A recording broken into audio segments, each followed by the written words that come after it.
दोस्तों, पीएम भोजपुरी लोकगीत में आप लोग का स्वागत है। आज आप लोग के लिए प्यारा से कजरी गीत है, देहाती कजरी गीत है। तो इस गीत को आप लोग जरूर सुनिएगा फुल आवाज करके। बहुत प्यारा सा गीत है। सासू कांवर मंगाई दाया बही बेलबा, भोला जी कमेला बाना। सासू कांवर मंगाई दाया बही बेलबा, भोला जी कमेला बाना।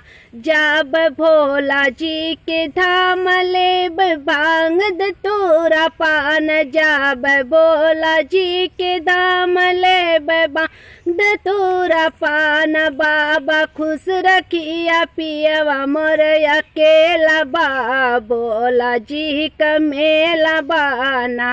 बाबा कुशल रखिया पियवा मोर अकेला बा, भोला जी कमेला बाना। सासू कांवर मंगाई दाया बही बेलबा, भोला जी कमेला बाना।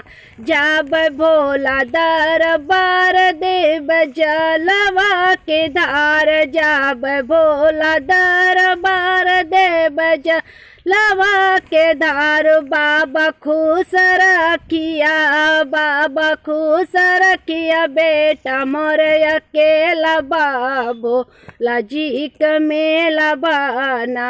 बाबा खुश रखिया बेटा मोर अकेला बाबो भोला जी कमेला बाना। जब भोला जी के द्वार मंगबया चरा पसार, जब भोला जी के पास मंगबया चरा पसार। बाबा खुश रखिया बेटी मोरे अकेला बा, भोला जी कमेला बाना।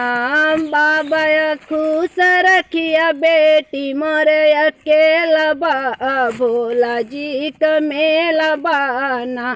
सासू कांवर मंगाई दाया बही बेलबा, भोला जी कमेला बाना।